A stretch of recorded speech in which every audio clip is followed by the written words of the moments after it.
Gloriosa, capítulo 3. Muchas personas creen que deberían ofrecer todo lo que son y todo lo que tienen al Señor, pero Dios no puede aceptar nada que sea ofrecido por una fuente humana. Dios no puede tomar o usar nada que provenga del hombre. Entre todos los cristianos, especialmente los que tienen mucho celo por el Señor, se comete un grave error. Ellos piensan que mientras se entreguen al Señor y le ofrezcan sus habilidades, talentos y todo lo que tienen, todo estará bien. Pero debemos recordar que Cristo aceptará solamente lo que procede de Él mismo. Él no aceptará nada que venga del hombre. Usted podría preguntar, ¿entre los apóstoles no había un Pablo? ¿No era él muy educado? ¿No era él un hombre de mucha inteligencia? Pero debemos recordar las palabras que Pablo pronunció sobre sí mismo. Pues me propuse no saber entre vosotros cosa alguna, sino a Jesucristo y a este crucificado. Y estuve entre vosotros con debilidad y temor, y mucho temblor. Y ni mi palabra, ni mi proclamación, fue con palabras persuasivas de sabiduría, sino con demostración del Espíritu y de poder. 1 Corintios 2, 2-4. Damos gracias al Señor por los hombres inteligentes y elocuentes que entran en la iglesia, pero la inteligencia y la elocuencia naturales que tienen originalmente no son de ninguna utilidad espiritual en la iglesia. En la iglesia se reconoce una sola cosa, lo que procede de Cristo. Solamente lo que viene de Cristo puede regresar a Él. El material para la edificación de una esposa es Cristo mismo. El punto que intentamos demostrar es este. Solo lo que procede de Cristo puede tener algún valor y ser de alguna utilidad espiritual en la iglesia. Dios nunca usa la vieja creación para construir la nueva. Tampoco Dios usa lo que viene del hombre para construir lo que es de Dios. Nunca podría usar algo carnal para producir algo espiritual. El Señor Jesús dijo, lo que es nacido del Espíritu, Espíritu es. Juan 3:6. ¿Podría llegar a ser espíritu algo que es nacido de la carne? No. Lo que es nacido de la carne, carne es. Todos los problemas están relacionados con la cuestión del origen. Si queremos saber si el resultado será espiritual, solo debemos preguntarnos si el origen es espiritual. El Señor Jesús dijo, lo que es nacido del Espíritu, Espíritu es. No podemos usar nada que venga de la carne para producir algo que proceda del Espíritu. Un mensaje que viene de los pensamientos produce solamente pensamientos. Lo que suscita emociones solo produce una estimulación emocional. La obra del Espíritu es la única que produce el Espíritu. El punto crucial no reside en cuán correcto sea la meta o el propósito, sino el proceso. El hombre considera que mientras la meta esté correcta, todo lo demás está bien. Pero Dios no pide solamente que la meta esté correcta, también tiene interés en cómo la realicemos. Alguien podría decir, soy uno con los intereses del Señor y la obra que estoy haciendo está destinada a la iglesia. ¿Es la obra de salvar almas, la obra espiritual, la obra de extender el reino celestial? He dado toda mi habilidad e inteligencia para eso. ¿Acaso no es algo bueno? Aún así, las habilidades e inteligencia naturales del hombre, lo que no ha pasado por la cruz, no tiene ninguna utilidad espiritual. El Señor dijo, lo que es nacido de la carne, carne es. Por tanto, tener un propósito espiritual no es suficiente. El proceso también debe ser del Espíritu. El método debe ser del Espíritu y el hombre mismo debe ser una persona del Espíritu. Lo que viene del Espíritu Santo es lo único que puede ser espiritual. Solo lo que salió de Adán podía regresar a Adán. Primero debe ser el cuerpo de Adán y luego podrá ser la esposa de Adán. Primero debemos ser el cuerpo de Cristo y luego podemos regresar y ser la esposa de Cristo. Esperamos tocar alguna realidad espiritual en este asunto. Debemos entender lo que Dios busca realmente. Él exige que todo proceda de Cristo, que todos nazcan del Espíritu.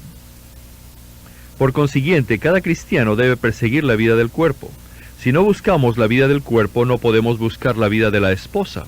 Nunca deberíamos imaginarnos que experimentar la vida del cuerpo no es algo importante. Debemos comprender que tendremos la vida de la esposa en el futuro, si tenemos la vida del cuerpo ahora. Si vivimos pasando el tiempo sin un propósito fijo, nunca conoceremos la vida de la esposa. Cada cristiano debe conocer el cuerpo de Cristo. Ante Dios debemos buscar eso. No podemos vivir como individuales, sino caminar juntos con los otros hijos de Dios. Un cristiano debe ver que es un miembro del cuerpo entero. Él no es solamente un cristiano entre muchos, sino también un miembro. Él debe vivir como miembro con muchos otros cristianos, con una relación mutua y corporativa con ellos. Si conocemos realmente la vida del cuerpo, entenderemos que un cristiano no puede vivir ni un solo día sin el Señor Jesús, y tampoco podrá vivir ni un solo día sin los demás cristianos. Sin el Señor Jesús, Él no puede existir, y sin los otros cristianos tampoco. Dios busca un cuerpo, y no muchos cristianos individuales y aislados. Dios desea una Eva entera y no una mano aquí y un pie allá. Él debe obtener una Eva en su totalidad. Entonces ella le será útil. Él no quiere un inválido, sino un hombre nuevo, un hombre corporativo. Esta es la razón por la cual se debe eliminar todas las divisiones y el individualismo. El asunto de la división no es algo meramente externo, es un problema de nuestro corazón. Martín Lutero dijo que el Papa más grande no vive en Roma, sino en nuestros corazones. Debemos entender que el mayor obstáculo a la voluntad de Dios no son las divisiones exteriores, sino nosotros mismos, como personas individuales, que no conocen la vida del cuerpo. En este punto necesitamos dos revelaciones distintas. Primero, ver que el cuerpo es uno, y segundo, ver que formamos parte de él, que somos miembros de este cuerpo. Cuando veamos que el cuerpo es uno, nunca nos atreveremos a causar divisiones. Cuando veamos que como miembros somos una porción del cuerpo entero, nunca nos atreveremos a justificarnos o a considerar que como miembros individuales no podríamos ser una unidad entera. El cuerpo reunido en su totalidad es lo único que puede constituir una unidad. Nosotros como miembros somos demasiado pequeños, demasiado insuficientes. Oh, que Dios nos libre de nuestro individualismo. Entonces podremos ser útiles al Señor. Cristo ama a la iglesia. Leamos ahora Efesios 5, 28 y 29. Así también los maridos deben amar a sus propias mujeres como a sus mismos cuerpos. El que ama a su mujer, a sí mismo se ama, porque nadie aborreció jamás a su propia carne, sino que la sustenta y la cuida con ternura, como también Cristo a la iglesia. Los maridos deben amar a sus mujeres porque amar a sus mujeres equivale a amar a sus propios cuerpos. Los hombres siempre sustentan y cuidan con ternura a sus propios cuerpos. Y Cristo también sustenta y cuida con ternura a la iglesia. A los ojos de Cristo, la iglesia es su propio cuerpo, hueso de sus huesos y carne de su carne. Estos versículos nos muestran que la iglesia es el cuerpo de Cristo y que su obra actual hacia la iglesia consiste en sustentarla y cuidarla con ternura, porque la iglesia es Él mismo. Ciertamente Él nos sustentará y nos cuidará, porque todos hemos salido de Cristo. Sabemos cuánto nos sustentamos y cuánto nos cuidamos. Del mismo modo, Cristo nos sustentará y nos cuidará. Queda patente que nadie aborreció jamás a su propia carne. Si una persona normal lastima su mano, la cuidará con muchas precauciones, y si su pie está herido, lo cuidará con cariño. Los hombres siempre se sustentan y se cuidan. De la misma manera, Cristo ama a la iglesia, porque la iglesia es Él mismo. Efesios 5, del 25 al 27 dice: Maridos, amad a vuestras mujeres, así como Cristo amó a la iglesia, y se entregó a sí mismo por ella, para santificarla, purificándola por el lavamiento del agua en la palabra, a fin de presentársela a sí mismo, una iglesia gloriosa que no tuviese mancha ni arruga, ni cosa semejante, sino que fuese santa y sin defecto. Estos 3 versículos hablan de la iglesia como la esposa de Cristo, a fin de presentársela a sí mismo. Es la presentación de Eva a Adán por parte de Dios. De la misma manera, Cristo se presentará la iglesia a sí mismo. Sin embargo, esta presentación se efectuará en el futuro. Hoy en día la iglesia todavía no ha alcanzado esta etapa. Cristo está laborando paso tras paso en la iglesia hasta el día en que Él se la presentará a sí mismo. En otras palabras, Efesios 5:25 al 27 habla del camino que va de la redención al reino. Paso tras paso, la iglesia es preparada para que Cristo pueda presentársela a sí mismo en aquel día. ¿Por qué se menciona aquí que la iglesia debe ser purificada? Porque aquí estamos en Efesios 5 y no en Génesis 2. En el libro de Efesios se ve la revelación más elevada de Dios con respecto a la iglesia. La característica extraordinaria de este libro es que no empieza con pecadores que luego son salvos, sino con nuestra elección eterna. Romanos 1 empieza por el pecado, por la manera en que pecamos y en que luego fuimos salvos. Pero Efesios 1 empieza por la eternidad y muestra nuestra elección desde la fundación del mundo. No se menciona el problema del pecado sino hasta el capítulo 2. El libro de Efesios revela 2 líneas, una que va de la eternidad a la eternidad y la otra de la caída del hombre a su redención. Efesios nos revela algo trascendental. Vemos cómo la iglesia procede de Cristo, cómo fue escogida antes de la fundación del mundo y cómo manifestará para siempre la gloria de Cristo en la eternidad. Al mismo tiempo nos muestra que la caída del hombre es un hecho, que su pecado es un hecho y que la existencia de nuestra vida natural es también un hecho. Por consiguiente, el capítulo 5 dice que Cristo nos purificará por el lavamiento del agua en la palabra, hasta que seamos santificados. Él quiere restaurarnos hasta que correspondamos completamente con el propósito eterno de Dios. Por una parte necesitamos la visión para ver que la iglesia jamás ha fracasado, pecado o caído. La iglesia jamás ha tocado el pecado. De eternidad en eternidad ha estado en una línea recta.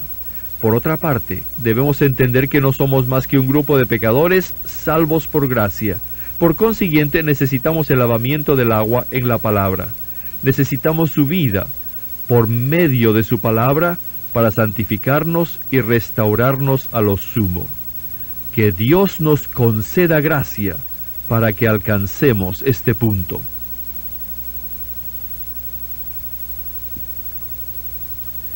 La purificación de la iglesia por el lavamiento del agua en la palabra. Debemos prestar atención a esta expresión, por el lavamiento del agua en la palabra. En el Nuevo Testamento se usan 2 términos griegos que significan palabra. Uno es logos, que se refiere a la palabra en un sentido general. El otro es rema, traducido palabra en las Escrituras, aunque significa algo bastante diferente de logos. Logos se refiere tanto a las cosas determinadas eternamente como a las cosas usadas de manera objetiva. Esta es una palabra como la usamos habitualmente, y palabra como es conocida generalmente en el cristianismo.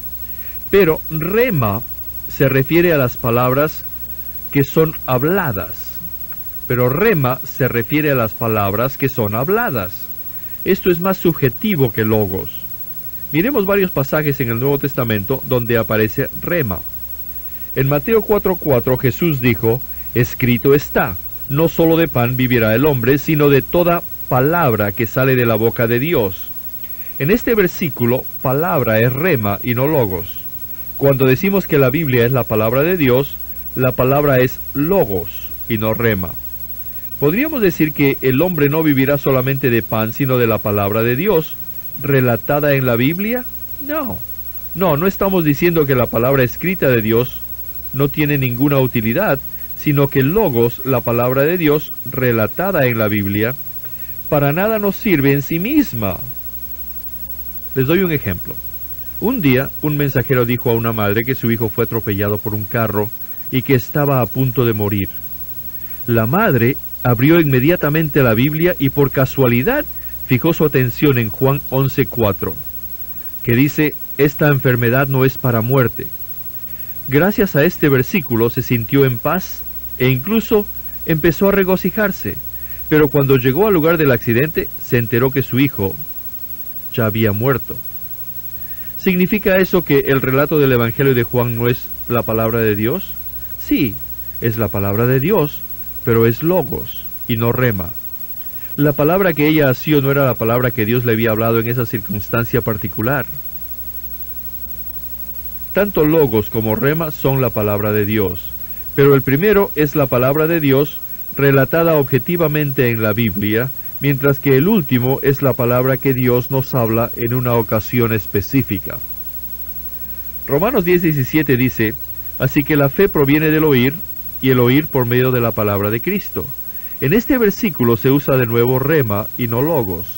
Esto significa que podemos creer cuando Cristo habla por primera vez dentro de nosotros. Juan 3:16 es un versículo que muchos de nosotros podemos citar de memoria. Quizás lo conozcamos desde hace 10 o 20 años. ¿Es este versículo la palabra de Dios? Sí, es ciertamente la palabra de Dios, pero es logos. No obstante, llega un día cuando leemos este versículo y nos resulta totalmente diferente de lo que era antes. Porque de tal manera amó Dios al mundo. Dios no ama solamente al mundo, sino que me ama a mí, que ha dado a su Hijo unigénito. Dios no ha dado a su Hijo solamente al mundo, sino a mí, para que todo aquel que en Él cree. El punto no es que alguien crea en Él, sino que yo crea en Él. No perezca, mas tenga vida eterna. Soy yo el que no perecerá, y soy el que tiene vida eterna ahora. Esta palabra ahora es rema. Dios nos habla la palabra y en ese momento recibimos fe. Por consiguiente debemos pedir a Dios: oh Dios, concédeme gracia. Te pido que siempre me des rema. Esto no significa que logos no es de ninguna utilidad. Logos tiene un uso definido, pues sin logos nunca podríamos tener rema. Todo el rema de Dios se basa en el logos.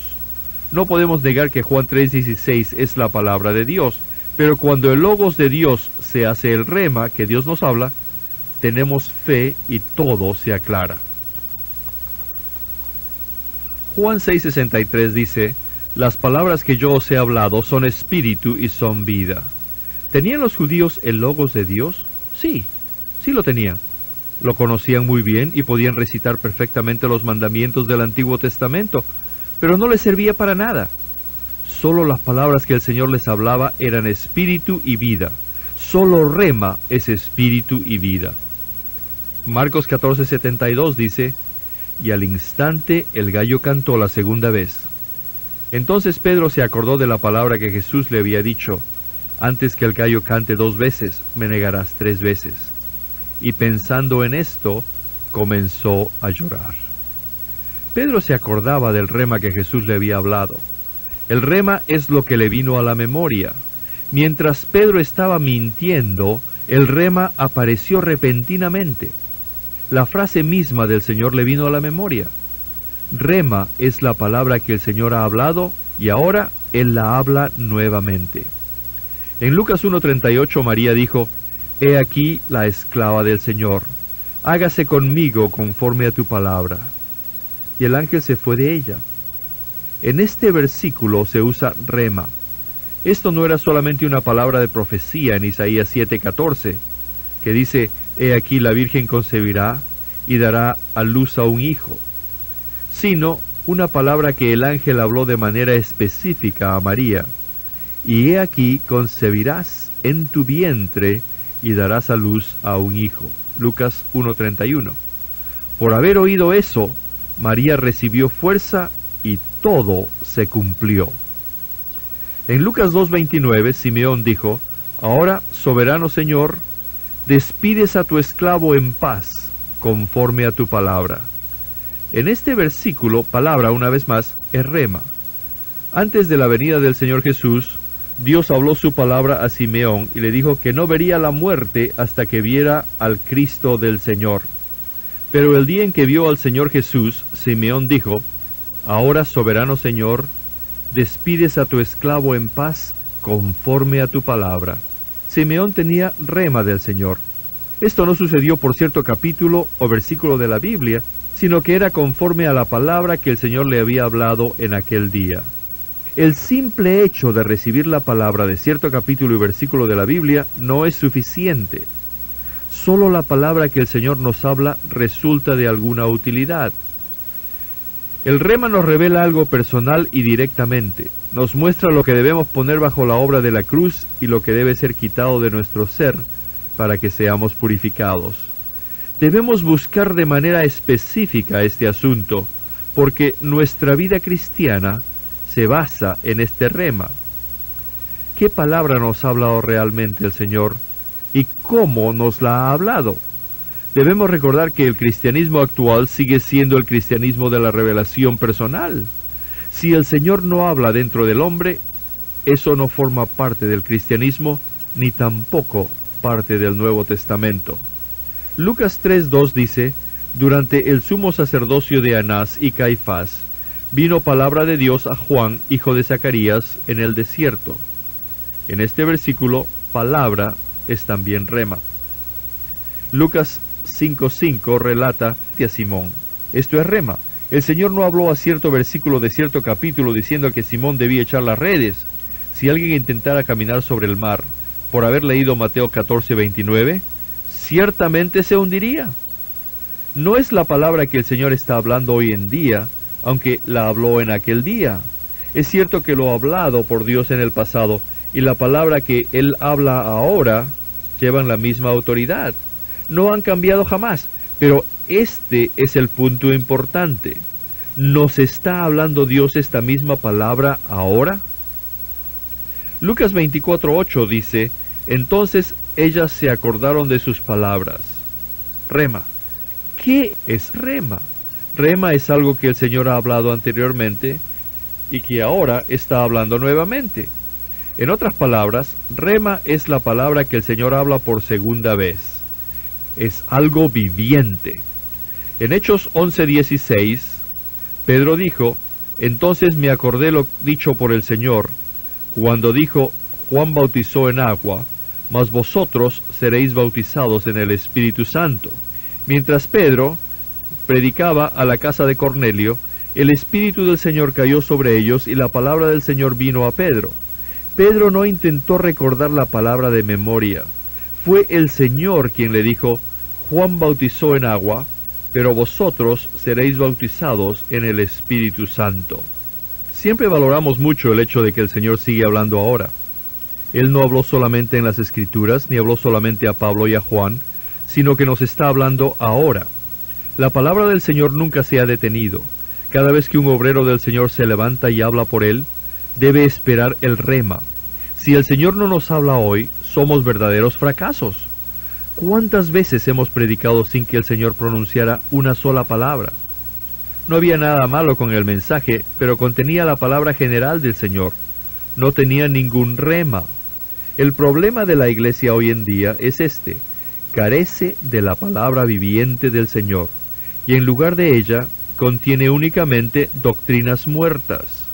Hace falta verdaderamente una comunicación directa de Dios. Todo lo que vemos es una predicación humana. Cuán lamentable es el hecho de que tantas personas han muerto con buenas doctrinas.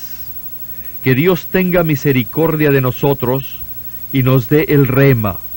Que Él nos hable personal y directamente el día de hoy. Podemos avanzar y recibir el agua viva para suplir a los demás únicamente cuando recibimos rema. Lo que necesitamos es el rema.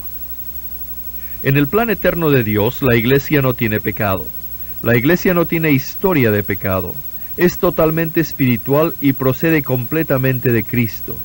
Pero ¿qué hay de la historia de la iglesia ahora? Sabemos que no ha sido completamente de Cristo y mucho de su elemento ha sido terrenal.